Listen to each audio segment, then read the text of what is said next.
Hello dear student, मैं पुष्पांजलि स्वागत करती हूँ आप सबका, वेलकम करती हूँ हमारे नंबर 1 यूट्यूब चैनल पर एजुकेशन पॉइंट। तो कैसे हैं? आई होप आप सब बहुत ही अच्छे होंगे, बहुत ही मस्त और ज़बरदस्त तरीके से अपनी प्रिपरेशन शुरू कर चुके होंगे अपने बोर्ड एग्जाम की, अपने फाइनल टास्क की, जो कि क्या है आपका 10th का बोर्ड।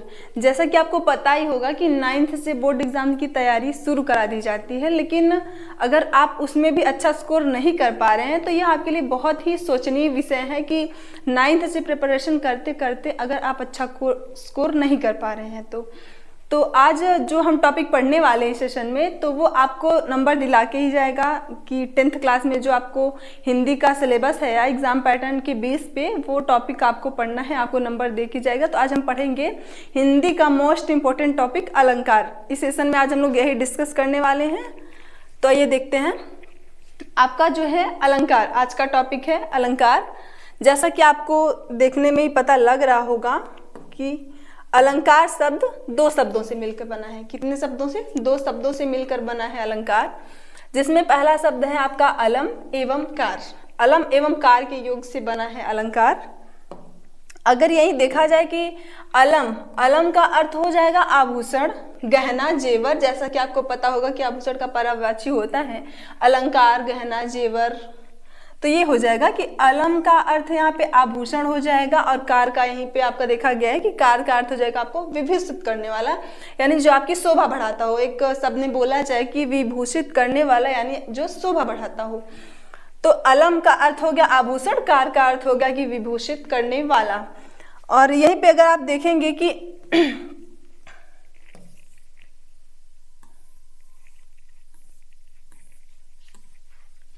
अलंकार का अर्थ आप देखेंगे, अलंकार का अर्थ हो जाएगा अलम प्लस कार।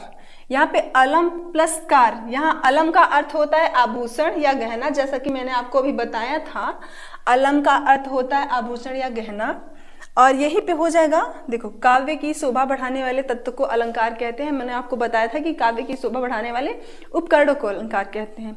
यहाँ पे उपकरणों बोल दिया जाए या तत्व बोल दिया जाए, एक ही होगा। जैसे कि कभी कभी जिस प्रकार कोई नारी, कोई स्त्री या कोई बहन जब श्रृंगार करती है तो उसकी शोभा बढ़ जाती है, यानी जब वो 16 श्रृंगार करती है तो वह शोभा, उसकी शोभा बढ़ जाती है, विभूषित हो जाती है या सुंदर लगने लगती है। तो वहाँ पे उसका जो गहना होगा, जो जेवर होगा, वो तो उसका गहना हो जाएगा, उसका अलंकार। और यही पे बात करते हैं कि जो उस नारी की शोभा बढ़ाए किसने? उसके गहना यानी उसके जेवर ने। इसी प्रकार जो काव्य की शोभा बढ़ाए, यहाँ पे देखिए, जो काव्य की शोभा बढ़ाए वो होगा आपका अलंकार। यानी नारी की शोभा बढ़ाने वाला क्या होता है? गहना, यानी उसका जेवर। और काव्य की शोभा बढ़ाने वाला होता है क्या? आपका अलंकार। तो एक शब्द में बोला जाए कि हैशटैग काव्य की शोभा बढ़ाने वाले उपकरणों को अलंकार कहते हैं, या काव्य की तत्व को अलंकार कहते हैं। काव्य की शोभा बढ़ाने वाले तत्व को अलंकार कहते हैं। दोनों ही सेम टॉपिक है, आप कुछ भी लिख सकते हैं। अब यहीं पे बात किया जाए कि जैसे कभी कभी होता है कि दिन है तो रात होगा, रात है तो दिन होगा ही। तो कभी कभी ये थोड़ी ना है कि शब्द ही है या केवल शब्द है या केवल अर्थ है। जैसे हो सकते हैं अलंकार के भेद आप लोग देखेंगे कि अलंकार कितने प्रकार के होते हैं। जैसे कि शब्द और अर्थ दो में ही चमत्कार उत्पन्न हो सकता है। तो जहाँ पे शब्दों के द्वारा चमत्कार उत्पन्न हो, क्या? जहाँ पे शब्दों के द्वारा चमत्कार उत्पन्न हो या रोचकता प्राप्त हो, वो आपका हो जाएगा शब्दालंकार, ठीक है। और जहाँ पे अर्थों के द्वारा चमत्कार उत्पन्न हो या जहाँ पे आपको अर्थ कुछ खास दिखाई दे रहा, वहाँ पे आपको विभूषित हो रहा हो, वो आपका अर्थालंकार हो जाएगा।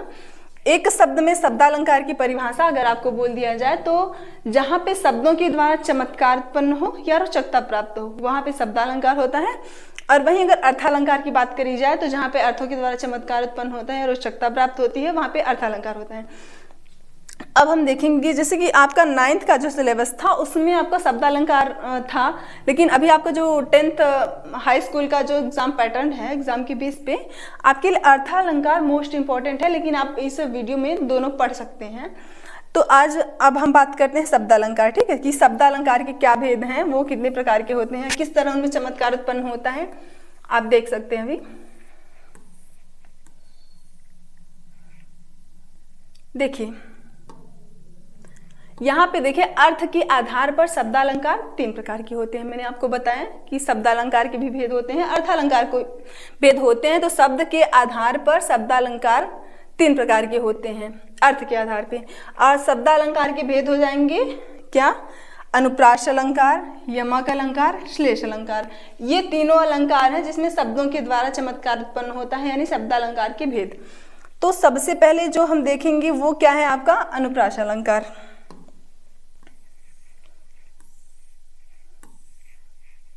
तो अनुप्रास अलंकार आप लोग देख सकते हैं कि जहां पे वर्ड बार बार आए या व्यंजन वर्ड की आवृत्ति बार बार हो वहां पे आपका अनुप्रास अलंकार हो जाता है। आप यहाँ पे देख रहे हैं कि वर्ड बार बार आए, लेकिन व्यंजन वर्ड की आवृत्ति जहां पे बार बार होती है वहां पे आपका अनुप्रास अलंकार हो जाता है। जैसे कि आपको एग्जाम्पल के तौर पे देख सकते हैं, व्यंजन वर्ड की आवृत्ति बार बार हो, मैंने आपको बताया वहां पे अनुप्रास अलंकार थे। जैसे आपका हो गया, सपोज दैट आप देख सकते हैं इसका एग्जाम्पल,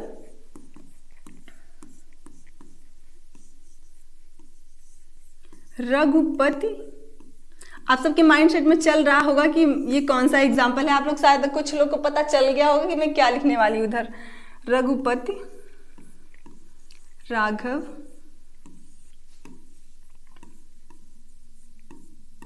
राजा राम। यहाँ पे आप लोग देखिए मैंने क्या बताया डेफिनेशन, जहाँ पे व्यंजन वर्ड की आवृत्ति बार बार हो। ये देखिए ये आपका जो व्यंजन है र शब्द, र र र र, सब जगह व्यंजन वर्ड की आवृत्ति बार बार हुई ना। मैंने आपको बताया कि जहाँ पे व्यंजन वर्ड की आवृत्ति बार बार हो, यहाँ पे भी एक बार व्यंजन वर्ड आया क्या? रघु। यहाँ भी र आया, यहाँ भी र आया, यहाँ भी र आया। ये आपका क्या हो गया? अनुप्रास अलंकार। अब आप लोग कोई भी एग्जाम्पल बना सकते हैं अनुप्रास अलंकार का। तो ये देख सकते हैं आप, और एक एग्जाम्पल और देख लीजिए। हम एक तो आपको लिख के बता दिए हैं, बाकी बोल के बताएंगे कि चारु चंद्र की चंचल किरणें खेल रही हैं जलथल में। यहाँ पे भी देखिए च व्यंजन वर्ड है वो बार बार आ रहा है, तो वहां पे भी आपका क्या होगा? अनुप्रास अलंकार। एक एग्जाम्पल आप लोग बोलते हैं कि काम कितना भी कठिन हो किंतु उकताते नहीं। यहाँ पे भी क जो व्यंजन है उसकी आवृत्ति बार बार हो रही है, तो वो भी आपका क्या हो जाएगा? अनुप्रास अलंकार। क्लियर है ना सबको? कमेंट बॉक्स में जरूर बता दीजिएगा कि आप लोग को क्लियर हो रहा है। आगे देखते हैं। अनुप्रास के बाद क्या ही आता है आपका? यमक अलंकार।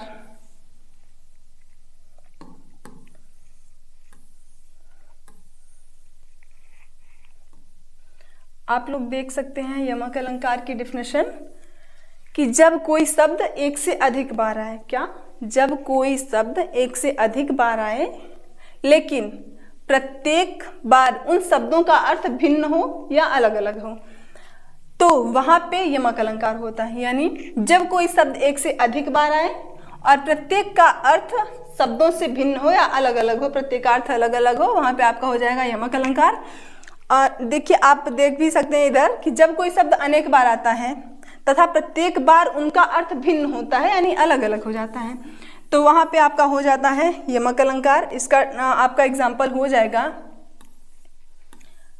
आपको पता ही होगा यमक अलंकार का, सजना है मुझे सजना के लिए। यहाँ पे आप देख सकते हैं कि सजना जो वर्ड आया है, सजना है, एक सजना का अर्थ यहाँ पे हो जाएगा श्रृंगार। अगर आपको कोई डाउट हो तो आप स्पष्टीकरण एग्जाम में लिख के आ सकते हैं। आप स्पष्टीकरण हेडिंग करके ऐसे इस तरह मतलब साइड में स्पष्टीकरण लिखेंगे और जो भी भाव है आपको उस एग्जाम्पल को लेके कि आप यहाँ पे लिख सकते हैं कि जैसे सजना, यहाँ पे एक सजना का अर्थ आपका हो जाएगा कि सजना यानी 16 श्रृंगार करना, और दूसरा सजना के लिए यानी सजना यानी अपने पति के लिए, अपने प्रियवर के लिए वो सजना हो जाएगा। तो यहाँ पे दोनों सजना का अर्थ आपका अलग अलग है। जैसा कि डेफिनेशन के अनुसार कोई भी शब्द बार बार आए लेकिन उन दोनों का अर्थ भिन्न भिन्न हो, वहां पे आपका यमक अलंकार हो जाता है। क्लियर ना? दूसरा आप देख सकते हैं कि काली घटा का घमंड घटा। यहाँ पे काली एक घटा का अर्थ दूसरा होगा, एक घटा का अर्थ दूसरा होगा, ये भी आपका हो जाएगा। वहीं पे बात किया जाए कि 3 बेर खाती थी, वे 3 बेर खाती हैं। यहाँ पे भी आप स्पष्टीकरण कर सकते हैं कि 3 बेर खाती थी, मतलब जो महल में रानियां रहती थी वो तीन बार खाती थी, यानी उनको इतना ऐशो आराम था कि वो 3 बार खाती थी। लेकिन अब वह दिन आ गए हैं कि वह जंगल में भटकते हुए 3 बेर, जो आप लोग देखते होंगे बैर बोलते हैं ना, वो 3 बेर खा करके अपना गुजारा कर रही हैं। यहाँ पे भी बेर का अर्थ अलग अलग हो गया है, तो ये आप स्पष्टीकरण में बता सकते हैं। यहाँ पे आप लोग देख सकते हैं, कनक कनक ते 100 गुनी माँ दक्ता अधिकाय, उही पखाए बौराए नर ईह पाए बौराए।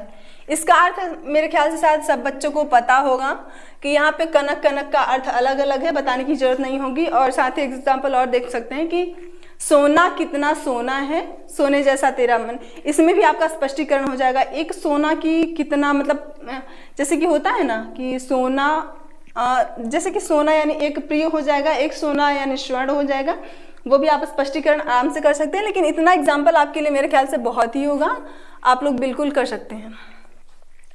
अब इसके बाद बात की जाएगी यमक के बाद श्लेष अलंकार की। श्लेष अलंकार आप लोग देख सकते हैं, यमक अलंकार का जस्ट अपोजिट हो सकता है कि जब कोई शब्द एक ही बार आए लेकिन उस शब्द के 2 या 2 से अधिक अर्थ निकले तो वहां पे श्लेष अलंकार होता है। यमक में क्या था, उसका जस्ट अपोजिट यहाँ पे दिख रहा है कि कोई शब्द एक ही बार आए लेकिन प्रत्येक का अर्थ 1 से अधिक बार हो, यानी कई बार हो, वहां पे आपका श्लेष अलंकार होता है। इसका भी एग्जाम्पल आप लोग देख सकते हैं, चरण धरत शंका करत भावत नींद न सोर, सुवर्ण को ढूंढत फिरत कवि व्याभिचारी चोर। ये एग्जाम्पल आप लोग देख सकते हैं कि यहाँ पे जो चरण और सुवर्ण है, यहाँ पे आपके 1 से अधिक उनके अर्थ होंगे। जैसा कि चरण और सुवर्ण शब्द हैं, उसके 3 अर्थ निकलते हैं। जो आपका पहला हो जाएगा कि कवि के साथ पंक्ति के पद, यानी जो ये सुवर्ण और चरण हैं, कवि के साथ अगर आप लोग देखेंगे, ये देखिए कवि है, व्याभिचारी हैं और चोर हैं, ठीक है, कवि व्याभिचारी चोर शब्द के 3 अर्थ निकलते हैं, कवि व्याभिचारी चोर। लेकिन आप देख सकते हैं कि कवि के साथ पंक्ति के पद और सुंदर वर्ण हैं। अगर आप कवि के दृष्टि से देखें तो पद और सुंदर वर्ण होंगे अर्थ उसके, और अगर आप व्याभिचारी की नजर से देखें तो उसके साथ चरण और सुवर्ण यानी उसके सुंदर वर्ण होंगे, ठीक है। और यहीं पे अगर आप चोर के साथ देखेंगे तो चोर के साथ आपका हो जाएगा, चोर का क्या इंटेंशन हो सकता है कि चोरी करना है, तो उसके लिए हो जाएगा कि सुंदर चीजें चुराना और निकलना, तो वो हो जाएगा। अब यहीं पे हम बात करेंगे शब्दालंकार, तो आपका क्लियर हो गया। लेकिन आपके एग्जाम पैटर्न से आपका अर्थालंकार जो होगा वो आपका ज़्यादा इंपॉर्टेंट है। तो आपको अर्थालंकार देखेंगे, अर्थ आपको डिफिनेशन तो बताया गया कि जहाँ पे अर्थों के द्वारा चमत्कार उत्पन्न हो वहाँ पे अर्थालंकार होता है। अर्थालंकार का जो पहला उसका पार्ट है, यानी उसका पहला प्रकार है, उसकी श्रेणी में आता है, वो आपका है उपमा अलंकार, ठीक है। अब उपमा अलंकार में आप देखेंगे कि जहाँ पे गुण धर्म के आधार पर 2 समान वस्तुओं की तुलना आपस में की जाए, यानी गुण धर्म, यानी कि किसी का गुण हो गया या धर्म हो गया, उसके आधार पे तुलना की जाए या उपमा दी जाए, नाम से ही आपको पता चल रहा होगा, तुलना की जाए, वहां पे उपमा अलंकार होता है। जैसे कि इसमें उपमेय की तुलना उपमान से की जाती है। उपमेय यानी साधारण वस्तु, उपमान यानी प्रसिद्ध वस्तु, यानी बहुत फेमस हो, जो आपकी भाषा में बोल लिया जाए, तो ये हो जाएगा। तो आप लोग देख सकते हैं कि, और यहाँ पे ये भी आपका पहचान एक आप देख सकते हैं कि जहाँ पे सा सम समान ये वर्ड आ जाए तो वहां पे आप देख सकते हैं कि ये होगा आपका, ठीक है, आपकी पहचान हो जाएगी कि जहां पे सा सम समान सरिस आएगा वहां पे आपका हो जाएगा क्या, ये उपमा अलंकार, ठीक है।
ये देखिए, तो इसका पहचान हो जाएगा सा, सम, समान, सी, सरिस। अगर ये आता है आपके उदाहरण में, आपकी पंक्तियों में, तो वहाँ पे आपका क्या होगा, उपमा अलंकार हो जाएगा। तो आप इसका उदाहरण देख सकते हैं। पीपल पात सरिस मन डोला। यहाँ पे उपमा दी जा रही है कि जो मतलब पीपल के पत्तों की समान हमारा मन डोलता है या चलता है पीपल के पत्तों के समान। तो यहाँ पे हमारे मन की जो उपमा की जा रही है वो पीपल के पत्तों के साथ की जा रही है, तो वो हो जाएगा आपका कि उपमा अलंकार हो जाएगा। यहीं पे बात किया जाए कि तुम्हारा मुख चंद्रमा के समान है, यानी यहाँ पे हमारे मुख की तुलना या उपमा, तुलना नहीं बोल सकते हैं, उपमा, यहाँ पे हमारे मुख की उपमा जो है वो चंद्रमा के समान की जा रही है, तो वहां पे भी आपका उपमा अलंकार देखा गया है। यही बात की जाती है मुख कमल सा खिल गया। यहाँ पे भी हमारे मुख को कमल सा, यानी हमारे मुख को जो उपमा दी जा रही है वो कमल के समान दी जा रही है, तो यहाँ पे भी आपका हो जाएगा उपमा अलंकार। अब यहीं पे अगर बात किया जाए कि पड़ी थी बिजली सी विकराल, लपेटे थे घन जैसे बाल, यानी वो बिजली जैसे विकराल पड़ी थी, तो लेकिन घन जैसे यानी बादल जैसे अपने बाल लपेटे हुए थे, तो यहाँ पे भी उपमा दी जा रही है आपकी, तो यहाँ पे भी उपमा अलंकार हो जाएगा। अब हम बात करते हैं उपमा के बाद आपका आ जाएगा, जैसे कि आप देख सकते हैं, और मुख, यहाँ पे आपका जो मुख वाला एग्जाम्पल था कि तुम्हारा मुख चंद्रमा के समान है, यहाँ पे हो जाएगा उपमेय और चंद्रमा यानी उपमान है। यहाँ पे आपको बताया कि उपमेय क्या होता है, उपमान क्या होता है। अब यहीं पे आपका आ जाएगा रूपक अलंकार। आप देख सकते हैं रूपक अलंकार परिभाषा क्या होगा कि जहां उपमेय पर उपमान का अभेद आरोप किया जाए, वहां पे रूपक अलंकार आपका हो जाएगा। इसमें उपमेय पर उपमान का रूप आरोपित कर दिया जाता है, यानी दोनों को एक ही बताया जाता है, वहां पे आपका हो गया रूपक अलंकार। यानी रूपक और उत्प्रेक्षा में यही आपका डिफरेंस आपका यही माना गया है। और यहाँ पे योजक चिन्ह का प्रयोग किया जाता है। सबसे इंपॉर्टेंट बात कि यहाँ पे योजक चिन्ह का प्रयोग किया जाता है रूपक अलंकार में। आप लोग इसका एग्जाम्पल देख सकते हैं।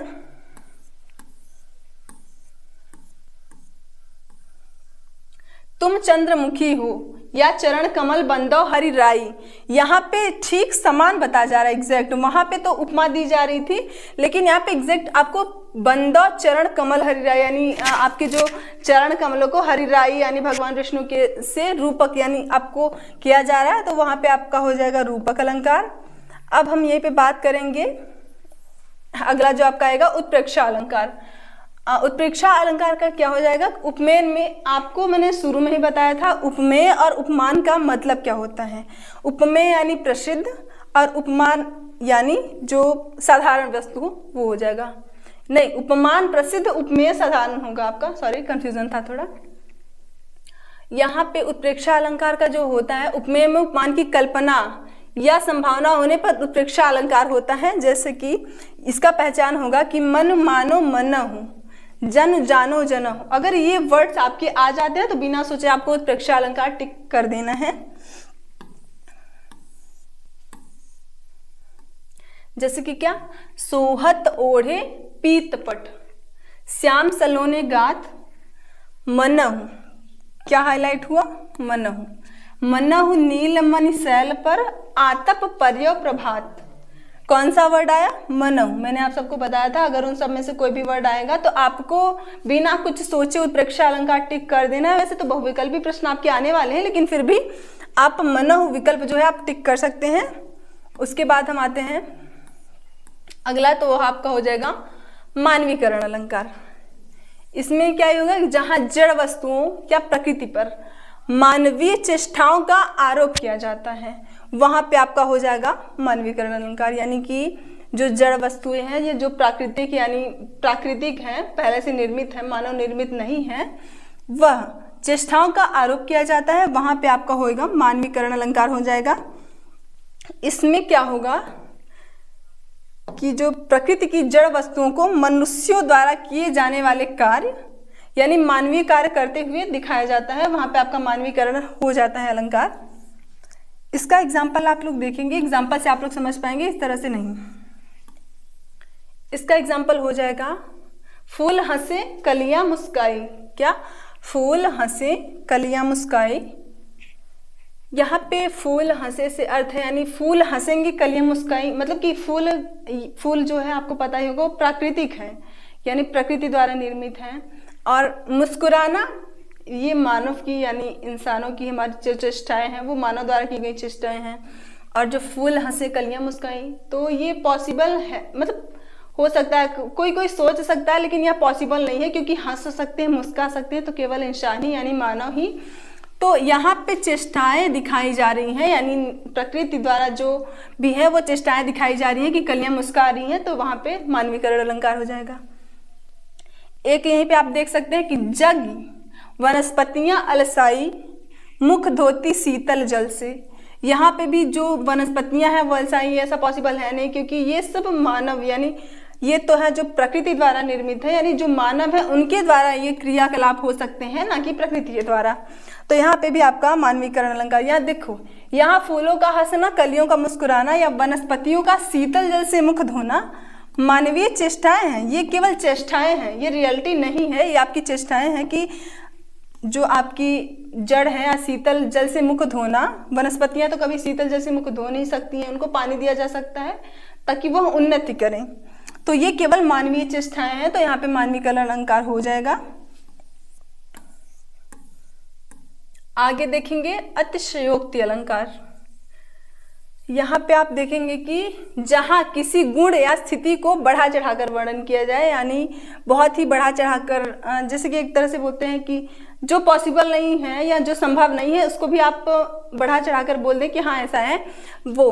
तो जहाँ पर किसी गुण या स्थिति का बढ़ा चढ़ाकर वर्णन किया जाता है वहाँ पे आपका अतिशयोक्ति अलंकार हो जाता है। जैसे कि आप देख सकते हैं,